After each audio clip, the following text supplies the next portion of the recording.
What I'd like to share tonight is information specifically for this year, 5780, the year 2020, under the circumstances of the dangerous pandemic that we are going through today. It is a situation of shasat chak, which means in halakhic terminology, it is an extraordinary circumstance. And the rules of Jewish law change somewhat when there's an extraordinary circumstance. The first thing is, it's always important to distinguish between what is actually required by Jewish law, by halakha, and what is a stringency or a custom or a practice that does not have the weight of law. Because in a shasat chak, in an extraordinary circumstance, we still have to observe the law, but we are allowed to forego, to set to the side the stringencies and the customs because of the circumstance. That's number one, distinction number one. It's also necessary to make the distinction between what is a real shasat chak, what is an actual extraordinary circumstance, and what is just normal, maybe with a little bit of challenge. And it's very important not to normalize leniencies. When there's a situation that calls for a leniency, we should make use of it. And that's what I'm going to do. And that's what I'm suggesting that you do within the proper bounds this year. But we have to make sure that we don't come to accept that leniency as being applicable under normal circumstances. So that's why it's important that I say to you that what I want to share is relevant for this situation and only for this situation. One last point, even when we talk about what is actually required according to Jewish law, Iker Hadin, we still have to weigh that in a situation where there is actual sakana, danger or threat to life. In those situations, even actual laws are set aside. However, the sakana needs to be somehow related to the situation. Person who says that, I'm really frustrated with the situation that's going on in the world today, and I need to eat a cheeseburger. Well, that's not permissible, because the need to eat a cheeseburger, as strong as it may be for somebody, is not really related to the danger that we're facing. So all of those things have to be taken into consideration. Just to give you one example, I've had a number of people ask me the following question, but I'm very sorry to tell you that at this moment, the situation that we face does not call for allowing Ashkenazim to eat rice and beans on Pesach. I'm sorry. There's food in the grocery store. There's fruits and vegetables and eggs and other things. But that's right now. Should the situation change and it actually becomes an issue where people literally cannot get food except for those things, then we would say, yes, not having kitnios, like rice and beans, is a custom, and that would be waived if that was actually a need. But under the present circumstances, that is not a need, so I'm sorry for this. But what I want to discuss with you tonight, and what I want to suggest to you, is that this year, every one of you, or every family, should spend less than 1 hour cleaning your house for Pesach. Now, if you find that it's therapeutic, you're by yourself, you want to spend more time, you're okay, be my guest. But for most people, I think, there are other issues to consider. There's the issue of shalom bayis, of harmony within the home. And especially if they're children or grandchildren, it can be very difficult if everyone's together. Even without that, there are a lot of people that have emotional fragility, causes anxiety, fear. People have trouble sleeping.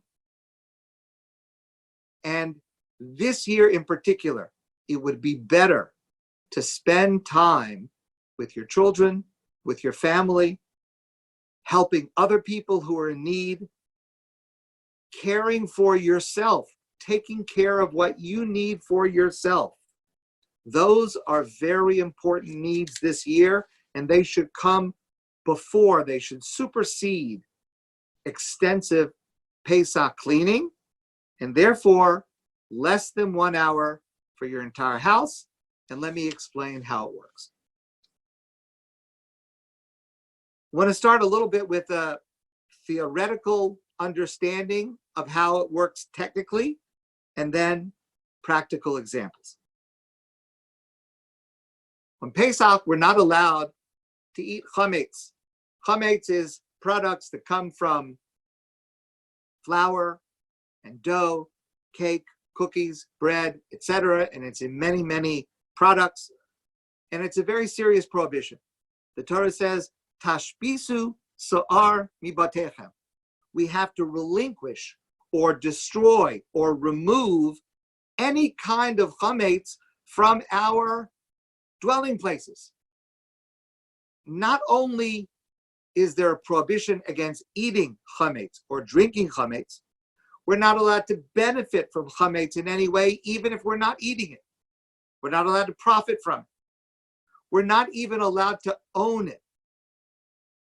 So therefore, we have to make sure that when Pesach comes, there is no chametz in our possession. How do we do that? Well, the Talmud says there's a very simple solution for that. The Talmud says, Masechta Pesachim, Midaraisa, according to the laws of the Torah, Bebitul Ba'al Masagi. It's simply enough for a person to verbally relinquish ownership. For a person to say, I hereby relinquish my ownership in all of the chametz that's on this little jar right here, and it's in my kitchen, and it's in the closet, and all the bread and all the cookies, I disown it. I relinquish my ownership. And in fact, that is called bitul, nullification, or relinquishing, making something hefker, making something ownerless. And in fact, we do that. On the night before Pesach, after we search for chametz, we say a paragraph called chamira.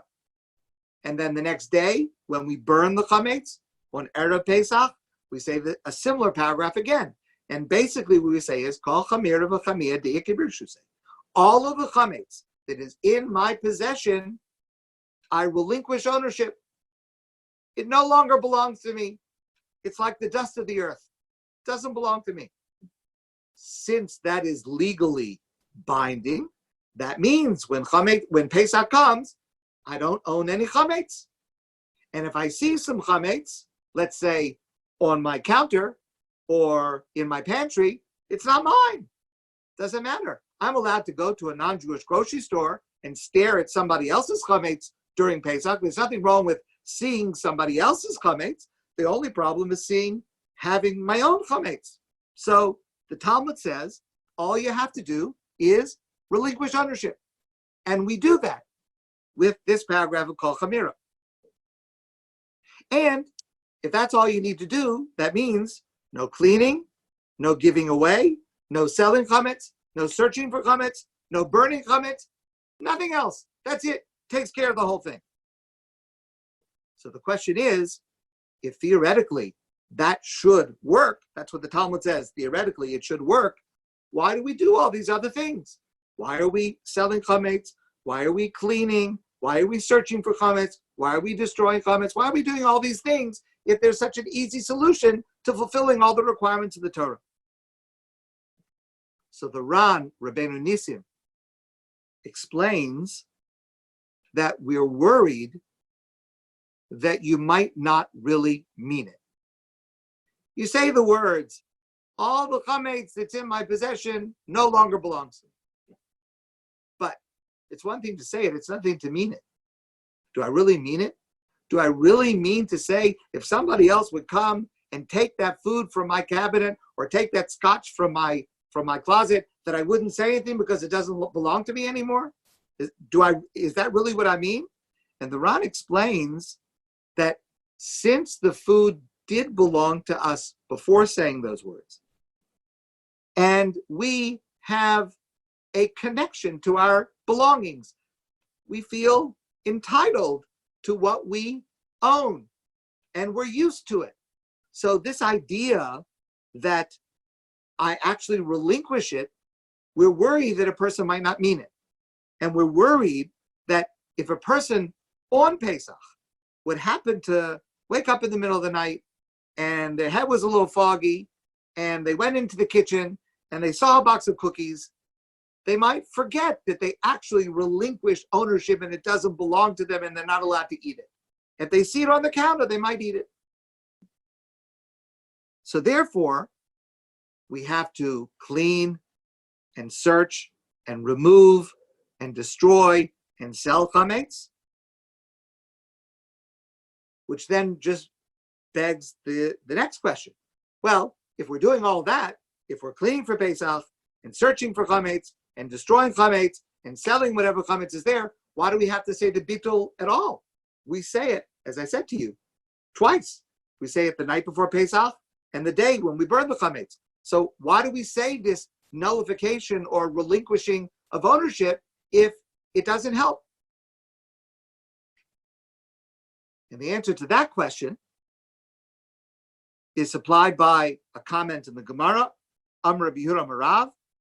Rabbi Yehuda says in the name of Rav, Habodek, even a person who cleans and searches and removes all the chametz that they think that they own, Sarach li batel, you still have to say this formula of bitul, of relinquishing ownership.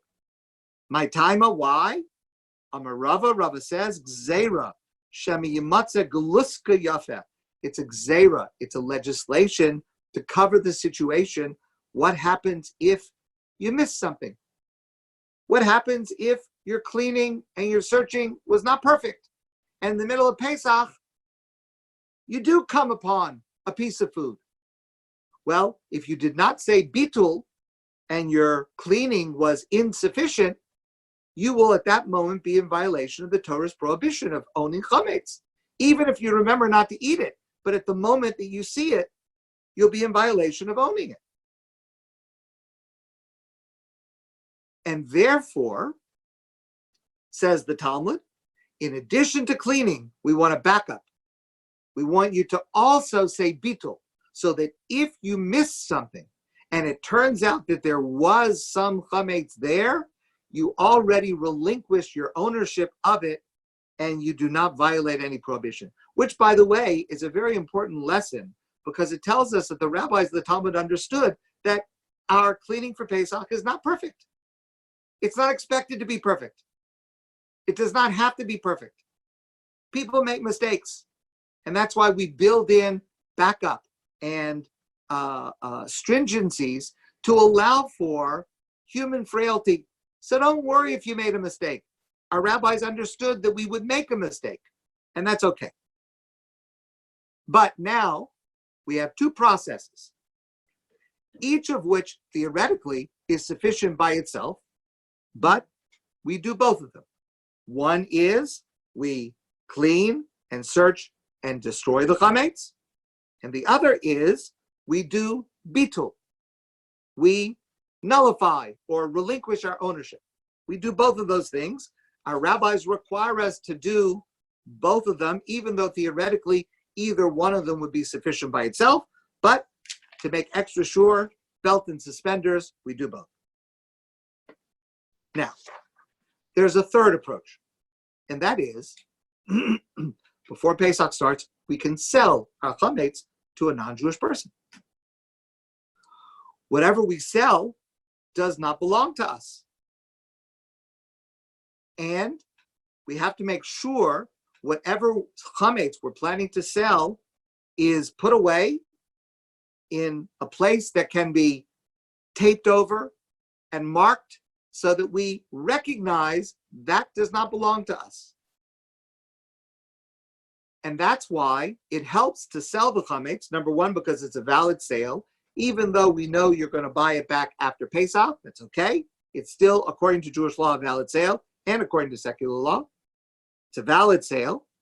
And we're not worried a person might make a mistake and by accident come to eat the food, because it must be marked, put away, labeled, so that it's easily recognizable that it has been sold. So therefore, whatever chametz is in your house, wherever it is, as long as you can close it up and tape it shut and put a sign that says this is sold, wherever it is included when you arrange the sale of chametz for Pesach, and you do not have to clean that area. Let's say you have a closet and you put some chametz in there and you put a piece of tape and a sign sold, you don't have to clean out the closet. Let's say you have a room and you're not going to use that room, and you can just lock the door and put a sign, all the chametz in that room is sold. You don't have to clean the room. Just lock it, put a sign. You don't have to do anything further. Now, this is very important. When you authorize a rabbi, for example, me or whoever you want to authorize to sell your chametz for you, you are selling all of the chametz that you own worldwide, wherever it is located. And that means, let's say you have chametz in your office, and let's say you're not working now and your office is closed. You don't have to worry about going to your office. As long as you're not going to be going there the whole Pesach, all the chametz that's there is sold, and you don't have access to it, so there's no problem. You don't have to worry about cleaning it. Let's say you have another home somewhere, and you're not going to be there for the entire Pesach. You don't have to worry about cleaning it. All the chametz is included in your sale of chametz. As long as no one is going to be there for the entire Pesach, you don't have to clean it. It's included in the sale. Now, I want to make sure that you received my email that I sent last night about selling chametz this year. If you did not receive my email and you would like to, please send me a message after this class, and I'll be happy to send it to you. Because this year, there are two very important differences in the way that we are arranging for the sale of chametz, and I want to explain how that goes. The first difference is that this year, we are arranging the sale of chametz only for Jewish people who are in the same time zone as Montreal at the beginning of Pesach and at the end of Pesach. And anyone who is in a different time zone, we are not handling the sale for them. We will advise that person to arrange for the sale in the place where they'll be located. Let me explain why that is. I said to you that when I sell my chametz, I'm selling all the chametz that I own everywhere in the world. Well, let's say I'm in Montreal. But let's say I own a home in Israel, and there's chametz there, and no one's there. So I want to sell the chametz in my home in Israel. Let's say I have another home in Los Angeles, and I have chametz there, but no one's going to be there. I want to arrange the sale of all the chametz in my home in Los Angeles. Okay. But the problem is, those are in different time zones. Which time zone controls the prohibition? Does it depend where I am, or does it depend where the chametz is? So, for example, if on Wednesday morning, Erev Pesach, I am located here in Montreal, but some of my chametz is in Israel, it's 7 hours later there. At the time that we arrange the actual sale to the non-Jew, let's say approximately 8 a.m. on Wednesday morning, my chametz in Israel is owned by a Jewish person in violation of Jewish law, because I'm required to get rid of my chametz before the afternoon. And the same thing happens in Los Angeles at the end. At the end of Pesach, let's say I'm in Montreal, we buy the chametz back from the non-Jew, let's say approximately 9 p.m. Well, at 9 p.m. in Los Angeles, it's only 6 p.m. It's still Pesach. If the chametz is brought back into my possession, that means that chametz that's owned by me in Los Angeles at 6 p.m. is brought back into my possession. So that's a dispute among halakhic authorities. And the opinion that I follow is the opinion of Rav Moshe Feinstein, that it depends where the person is, not where the chametz is. So if I am in Montreal, I sell chametz based on the time zone where I am located, and that covers all the chametz that I own, regardless of where it's located in a different time zone. In other years, people who were going to be in Israel for Pesach would ask us to sell their chametz for them. And we agreed, because we're nice people. We don't really explain that it makes a lot of extra work for us, because what that means is we have to arrange for the sale to the non-Jew the night before. So we actually end up doing 2 sales to a non-Jew. One on, this year it would be Tuesday night for those people who are going to be in Israel, and then another one Wednesday morning for those people who are going to be in Montreal. For those people who are going to be in Los Angeles, we have to say to them that if you're selling chametz with us, you're not allowed to, you have to refrain from using it for another 3 hours, even after we have bought it back, until Pesach is over for you. So on normal years, that's what we do. This year, we are trying to minimize any contact between people. The sale that I do with the non-Jewish person, please keep in mind, what you do is you are authorizing. You're not selling your chametz to me. I don't want to buy your chametz. I've got enough of my own. You are simply authorizing me or Rabbi Alex to act as your agent to sell it for you. But I actually have to meet with the non-Jewish person to sell it. That must be in person. Now, I am going to do that with God's help. I will be taking all the precautions that are necessary, and I have to do the same thing after Pesach to buy it back. It has to be in person. There's no way to avoid it. But I want to minimize it as much as possible. So instead of meeting twice with the non-Jewish person, I'm only going to meet once before Pesach and once after. So for that reason, we are only doing the sale of chametz for people who will be both at the beginning of Pesach and the end of Pesach in this Montreal time zone. That's number 1. Number 2, under normal circumstances, if you want to authorize, let's say Rabbi Alex or me, to sell the chametz on your behalf, you need to come to us in person, and you need to authorize us in an official legal manner that is valid according to Jewish law. Normally, we require an action called a kinyan, which means one person hands an object to another person, and the other person gives their agreement or commitment to act as their agent. It's an in-person transaction. This year, we do not want any in-person transactions. So everything will be done remotely. And therefore, you have a few choices. We put the form in an email that we sent out. We put it on Facebook. We put it on our website. So you can print out the form yourself, fill it in, because it asks you for information, and then your signature, fill it in, and then send it back to us. You can send it back by mail, but just make sure you're sending it early enough to make sure that we receive it by Tuesday night, April 7th at 7 p.m., because we have to make sure we have everything that night.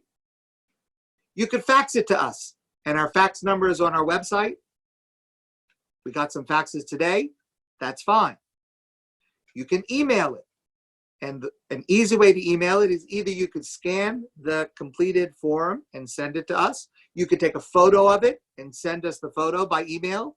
Or you could simply send an email to me or to Rabbi Alex that says, I read the form carefully.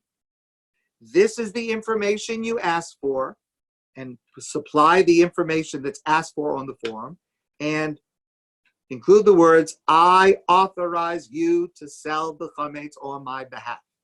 That kind of an email will be sufficient under these circumstances for establishing authorization.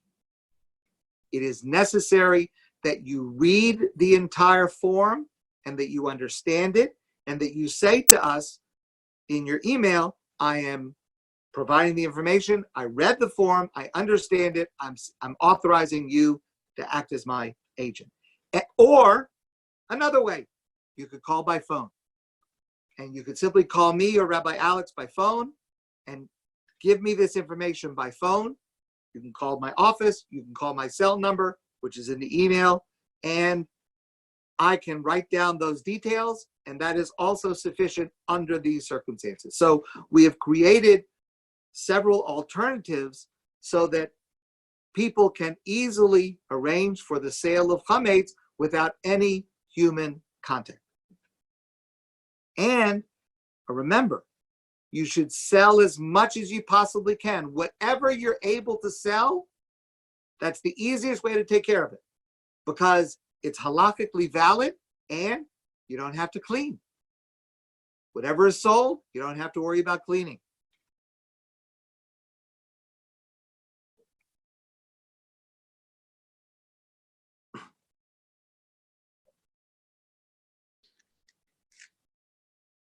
Okay, so we sell chametz, and this year especially, sell as much as you can.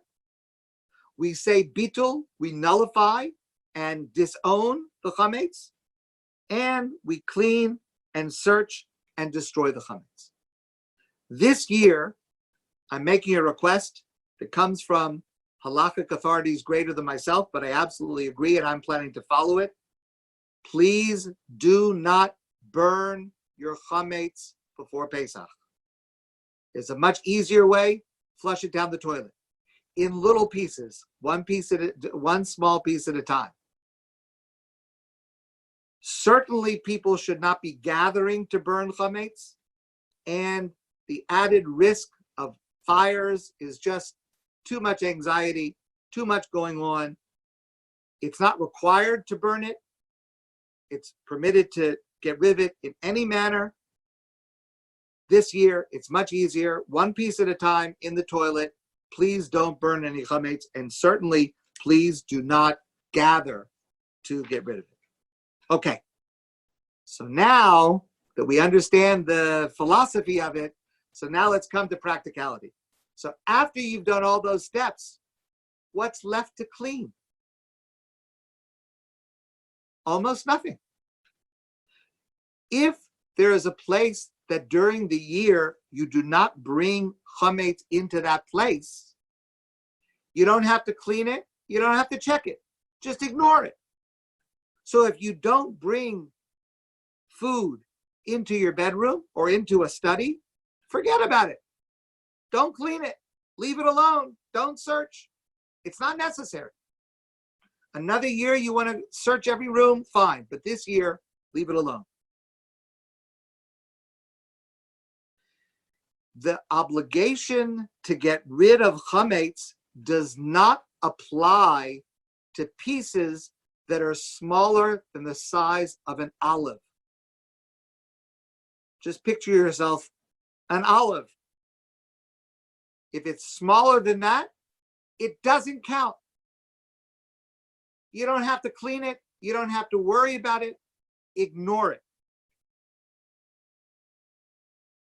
Let's just understand what that means. Cleaning for Pesach does not require a vacuum, because you don't need to worry about crumbs. Anything smaller than an olive, ignore it. You don't have to worry about it. All you have to do is go from room to room and look for pieces of chametz that are the size of an olive that we're worried maybe somebody might see it on Pesach and forget that it's Pesach and eat it. But if it's something that's behind the refrigerator, don't worry about it. You don't have to move your refrigerator. Behind your dishwasher, don't worry about it. You don't have to move the dishwasher. Behind your sofa, unless you normally go behind your sofa, don't worry about it. It doesn't matter what's there. Under the cushions, forget about it. You do not have to do any of that. It is not necessary for Pesach. The only thing that you should be doing is going through your house and looking for pieces of chametz, again, except for what you've sold, pieces of chametz the size of an olive that are edible, that somebody might make by accident might eat on Pesach. So let's start with the kitchen. First, put everything that is possible to sell in a cabinet or a shelf. It could be in the refrigerator, it could be in the freezer. Cover it, mark it, put a sign, sold. That's all you have to do. You don't have to clean. You do not need to wash out your drawers or your cabinets or your shelves. Even if there is a crumb there, it's not a problem. Even if there's some dirt there, even if there's a little piece of stuff, you do not have to worry about it. Ignore it. Don't worry about it. The kitchen should take maybe 10 minutes. Then you go room to room. If it's a room where you know you did not bring in chametz, keep going, next room. If it's a room where you might have brought chametz during the year, go in and look for pieces. You're not looking for crumbs. Don't look under cushions. Don't look behind. Don't. Only pieces. That's all that is required.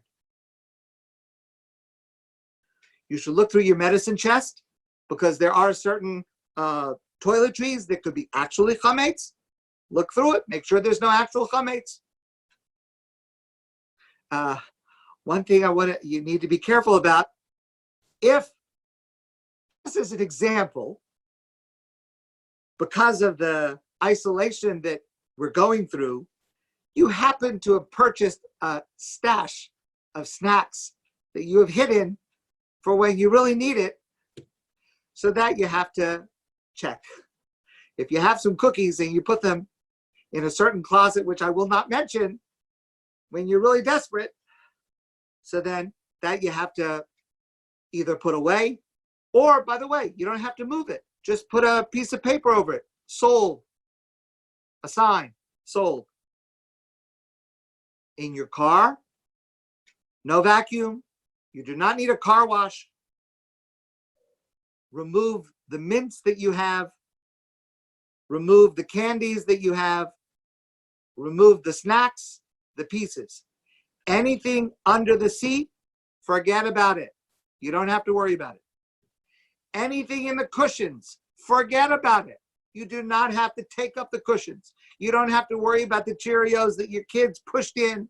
You do not have to worry about any of that stuff. Ignore it. It does not have to be done. The car should take 5 minutes maximum.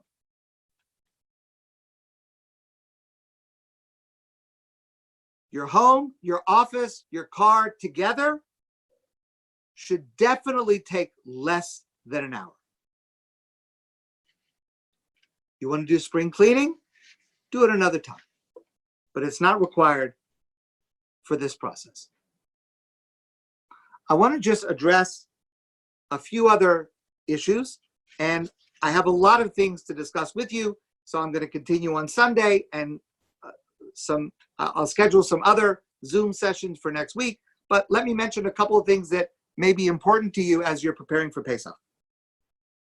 One of the issues that we face this year is the problem that if we buy a new utensil, under normal circumstances, we have to take the utensil to a mikveh to immerse it in a mikveh before we use it, pots, pans, silverware, dishes, etc., glasses. The problem is this year, the mikveh may not be open and it may not be safe to do it. And I am saying to you, do not take anything to a mikveh, even if it is open. I'm giving you my opinion. Nobody should be going to the mikveh at this point at all, for any reason at this point. Well, so that means that this year is not the year to buy a new set of Pesach dishes. And if you're tired of your old dishes, put up with it one more year. And if you don't have enough, use paper or plastic. Because I promise you this year, Hashem is not looking at how nice your dishes are. Hashem is looking at, are Jews healthy? If there is an object that you absolutely need like a pot or a knife, and you absolutely need it, so then there are leniencies that we are allowed to make use of this year that we would not normally make use of. But again, preferably use only disposable, which does not require going to the mikveh, only what you have. Only in a situation of great need should you actually make use of these leniencies. One leniency is if you transfer the ownership of the object, let's say it's a pot. If you transfer the ownership to a non-Jewish person, you are then allowed to borrow the object from the non-Jewish person, and borrowing it does not require taking it to the mikveh. Now, that is not normally something that we would rely on, but this year that is something we're allowed to rely on. So if there is a non-Jewish person that we're in contact with, again, of course, only in a safe manner, and we can sell the object to that person, and they can physically pick it up and take ownership of it, and then they lend it to us, that is permitted for us to use it temporarily until the situation calms down and we are able to take it to the mikveh. That is a permissible thing to do. The only difficulty with that is that it requires actual contact with a non-Jewish person. Of course, you could ask the non-Jewish person to stand in your front yard, and you could leave the object there in your front yard and ask that person to pick it up, but at a distance of 6 feet, okay, but that might require a little bit more explaining that you're willing to do, but it would still work. There's one more method. This method is, again, controversial. Not everybody agrees to it. It's a leniency, but under these circumstances, it is permitted to make use of this leniency. And it goes like this. It actually borrows from something that we said before. I am allowed to take a pot that I own and relinquish my ownership of it. I have to say in front of 3 people, and the 3 people can be on the telephone or on Zoom. They don't have to be physically present. They have to be people that are kosher to act as Jewish witnesses. And I say to them, I am relinquishing my ownership of this object, and then put it down outside for a few minutes, which means if anybody came along to take it, they could take it. You have to be willing to really mean it. And then you're allowed to borrow it without taking possession of it or ownership of it. Again, that's a leniency that would not normally apply, but that could be used this year if it was necessary. I'm going to talk further about koshering for Pesach on Sunday afternoon, but there's one thing that I want to mention now. Normally, to kosher an oven, we say the easiest way to kosher an oven for Pesach is to use the self-cleaning cycle, because that raises it to a temperature that automatically koshers it for Pesach. This year, I want to make a suggestion, and I'm making the suggestion based on my own experience. In my own experience, ovens today, when they go through the self-cleaning cycle, are quite likely to break. And nobody needs a broken oven in the week before Pesach. So I want to make this suggestion to you, and I'm planning to do it myself. I'm not going to use self-clean. The repairman knows exactly how often we self-clean because he's here almost every time.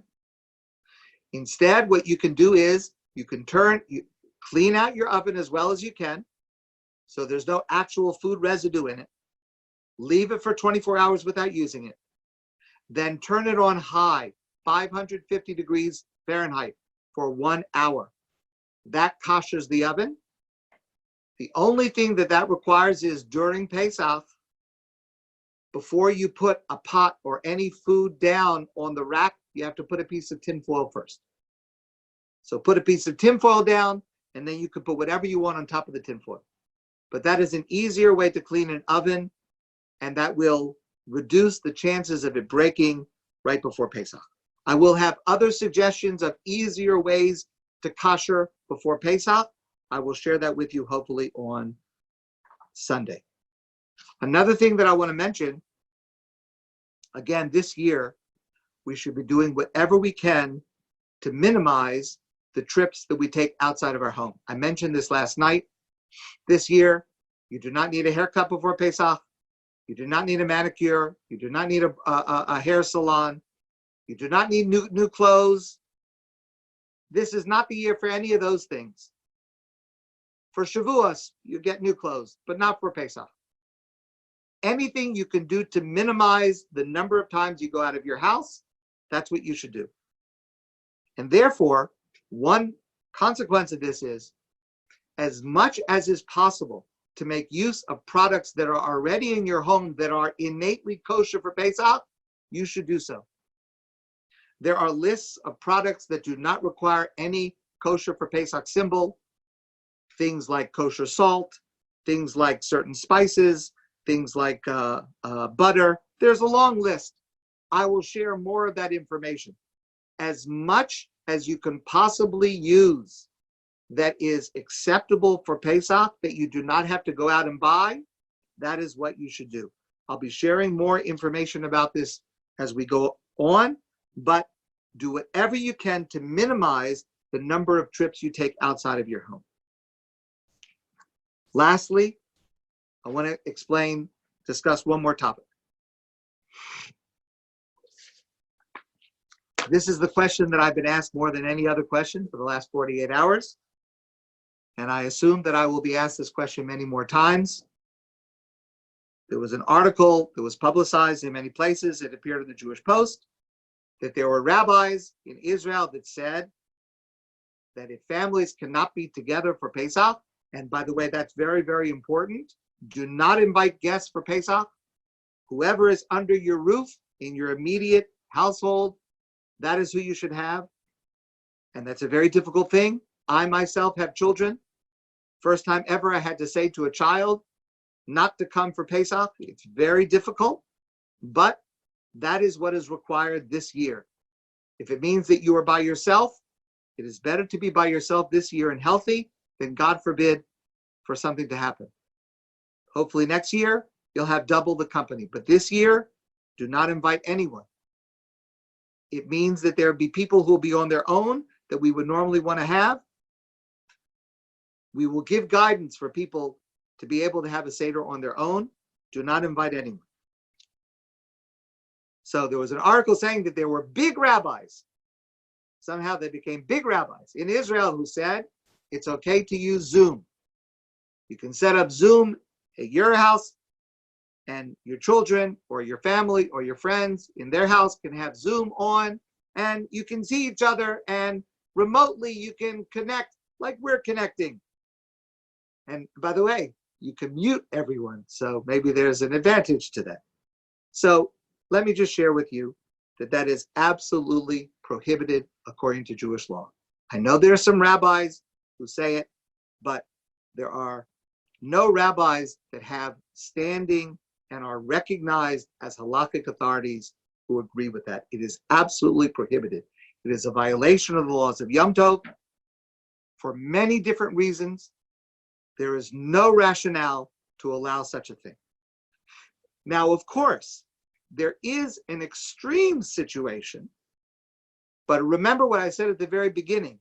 It's very important to distinguish what is an actual extreme situation and what is not. People are upset that they won't be together with their family. That is understandable. It's sad, but that's what we have to do this year. That does not allow for setting aside the laws of Yom Tov through electricity and through Zoom.